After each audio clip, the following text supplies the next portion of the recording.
आप सभी को जय मसीह की। प्रभु परमेश्वर आपके जीवन में शांति और आशीष दे।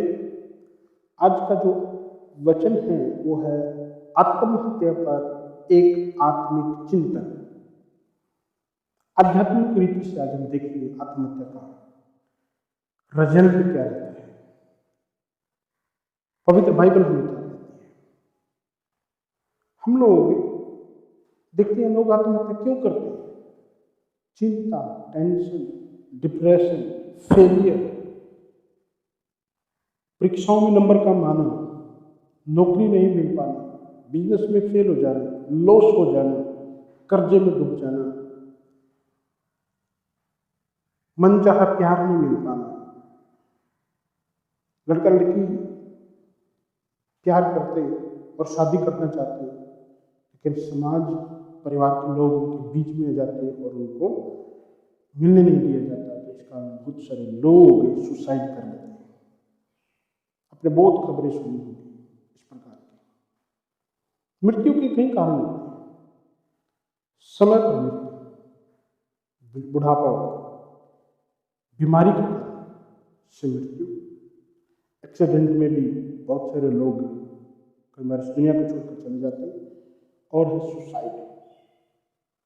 सुसाइड, आत्महत्या का मतलब है अपने आप को खत्म करना, अपनी हत्या करना, अपने आप का खून करना, अपने आप का मर्डर करना।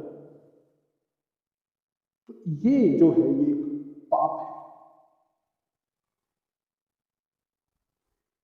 पिछले दिनों में बहुत लोगों ने सुसाइड किया। दुनिया भर में कम से कम 8 लाख लोग हर साल सुसाइड करते हैं और उनमें से 1.5 लाख लोग भारत से होते हैं। और उनमें सबसे ज्यादा जवान होते हैं, टीनेजर होते हैं, जो 12 से लेकर के 40 उम्र के होते हैं। इतने लोग ज्यादा सुसाइड करते हैं। अपने जीवन के महत्व को नहीं समझ पाते। तो क्या जो अपने आप का खून करता, मर्डर करता, उसको सजा मिलेगी? उसका क्या होगा? जब एक व्यक्ति पूरे दुनिया में कहीं भी किसी का खून कर देता है तो कानून के आधार पर, उस देश के कानून के आधार पर उसको सजा दी जाती है। तो जो अपने आप का खून करता है उसको भी सजा मिलेगी। उसको सजा देता है परमेश्वर। आत्महत्या करने वाले व्यक्ति की आत्मा को कभी भी शांति नहीं मिलती है। वो व्यक्ति दुनिया में चाहे कितना अच्छा था, कितना बुरा था, कितना धार्मिक था, और वो स्त्री है, पुरुष है, वो बात मायने नहीं रखता है, क्योंकि उसने आत्महत्या करके एक महापाप किया है।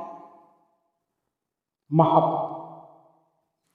इससे पहले कि मैं अपने संदेश में आगे बढ़ूं, मैं उन दुखी और शोकित परिवारों के लिए जो अपने प्रियजनों की सुसाइड या असामयिक मृत्यु के कारण दुखी है,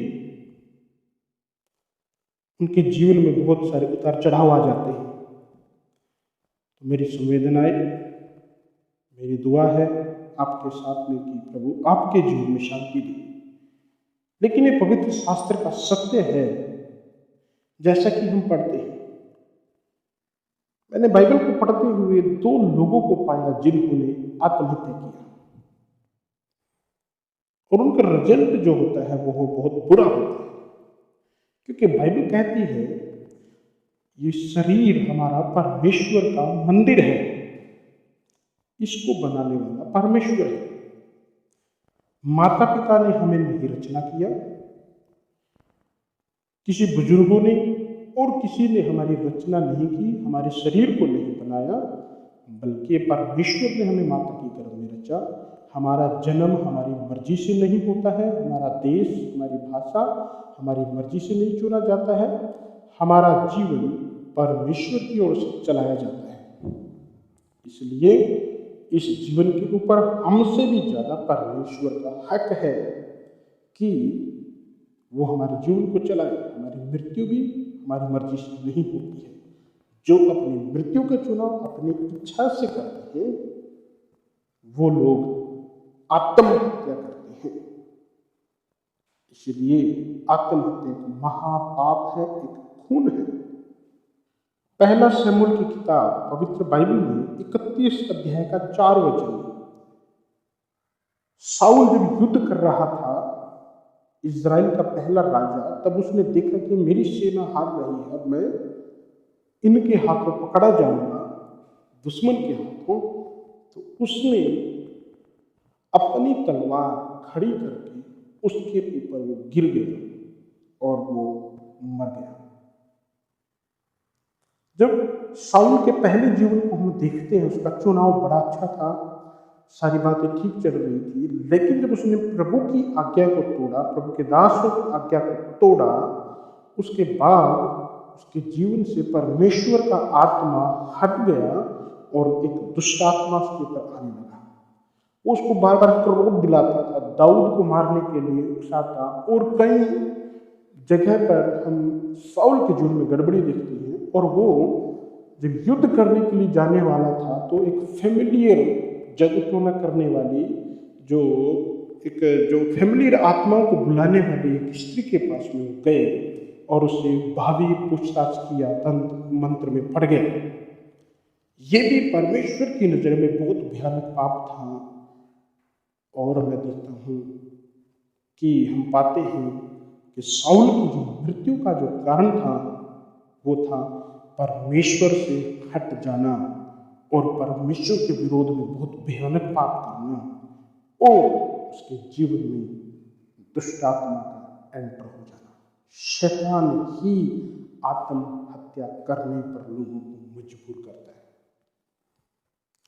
दूसरा जो व्यक्ति है वो है यहूदा इस्करियोती, जिसने अपने गुरु स्वामी प्रभु यीशु मसीह को पकड़वाया।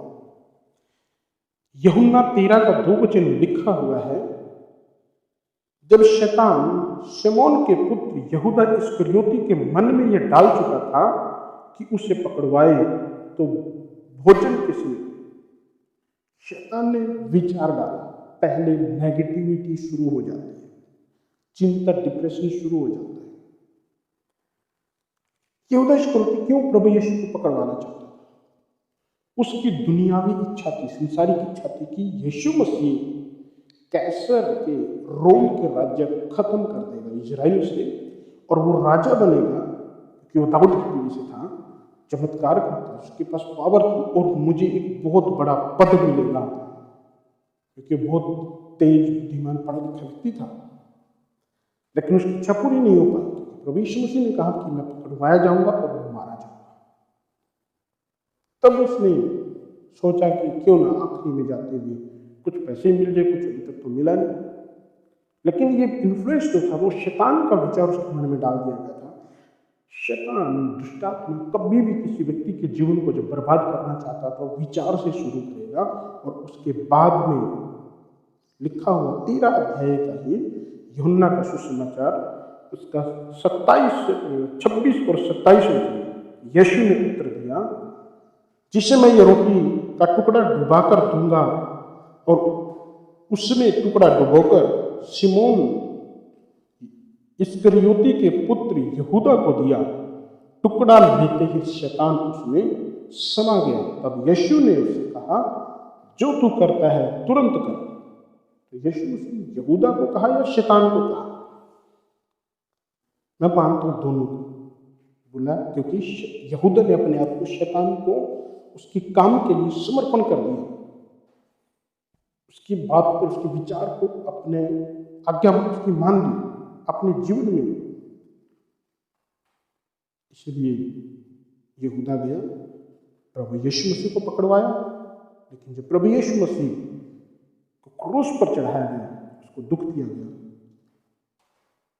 तो उसको स्मरण आया कि मैंने बहुत बड़ा बुरा काम किया, मैंने अपने गुरु, अपने स्वामी को पकड़वा दिया। पछताया, लेकिन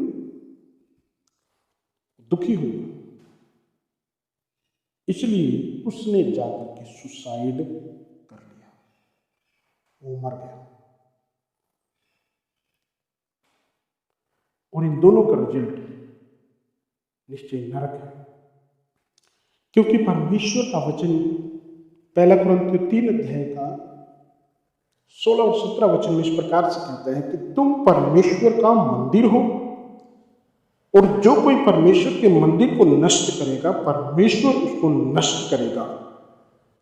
मैं इस बात को मानता हूं कि बहुत सारे लोग हिम्मत हार जाते हैं, लेकिन किसी भी कारण से, चाहे जेन्युइन हो और चाहे कोई भी कारण हो, सुसाइड करना महापाप है और वो दंड नरक के योग्य है। वो अपनी आत्मा को नुकसान करता है, क्योंकि परमेश्वर उसको जहन्नुम में डाल देता है। बहुत सारे लोग हैं जो दूसरों को दुखी करते रहते हैं, बच्चों को, पड़ोसियों को, रिश्तेदारों को, उनके ऊपर कई बार जादू टोना भी करते हैं, उनके साथ प्यार प्रेम से मिलना नहीं चाहते हैं, और बहुत सारे कारण हैं। और बहुत सारे लोग इन बातों के कारण दुखी हो जाते, डिप्रेशन में चले जाते, सुसाइड कर लेते हैं। बहुत बार पति पत्नी एक दूसरे में प्यार प्रेम नहीं होता, उनमें से एक सुसाइड कर लेता है। ऐसे बहुत कारण हैं। यदि मेरे प्रियो आप दुखी है, परेशान हैं, तो मैं आपको बताना चाहता हूँ, प्रभु यीशु मसीह आपसे प्यार करता है। आपको मरने की जरूरत नहीं है। यीशु मसीह आपके लिए क्रूस पर मरा है। जब वो 33.5 साल का था, उसने अपने जवानी का गाड़ा लेकर आपको बचाने के लिए बहा दिया है। प्रभु यीशु पे विश्वास करें, प्रभु यीशु पे विश्वास करें, उससे प्रार्थना करें, वो आपके जीवन में शांति देगा। अपने दिल की बात, जो आपके दिल में कोई दर्द, कोई दुख है, कोई बात है, जरूर अपने दोस्तों को, रिश्तेदारों को बताएं। अकेले में न रहें, अकेले में अंदर घुटन में न रहें, क्योंकि दुनिया में कोई भी ऐसा व्यक्ति नहीं होगा, कोई ऐसी फैमिली नहीं होगा जिसके जीवन में परेशानी, समस्याएं नहीं है। प्रभु परमेश्वर आपको आशीष दे इन बातों के द्वारा। मेरी दुआ है प्रभु आपको शांति दे। पिता परमेश्वर, प्रभु जी, मैं प्रार्थना करता हूँ अपने प्रियजनों के लिए जो इस वचन को सुन रहे हैं। हे प्रभु, कोई भी दुष्ट शैतान की ओर से या समाज की ओर से या फिर लोगों की ओर से कोई व्यक्ति दुखी है, सुसाइड का विचार आता है, परेशानी में है, तो मैं दुआ करता हूँ प्रभु यीशु के नाम में इनके जीवन में अपनी शांति दी। प्रभु आपने कहा, मैं तुम्हें अपनी शांति दिए जाता हूँ, जैसे संसार तुम्हें देता है वैसे नहीं, परंतु अपनी शांति में तुम्हें दिए जाता हूँ। प्रभु आपका धन्यवाद हो, आपने हमें अपनी शांति दिया है, अपनी आशीष हमें दिया है। आपका नाम महिमा पाए। प्रभु यीशु की शांति आपके जीवन में काम करे। पवित्र आत्मा प्रभु आप इनकी अगुवाई करें, लेकर चले। आपका धन्यवाद दुआ सुनने के लिए प्रभु यीशु के नाम में मांगते हैं। चैनल को जरूर सब्सक्राइब करें, इस वीडियो को शेयर करें ताकि बहुत सारे लोग आशीष पा सकें। सभी को जय मसीह।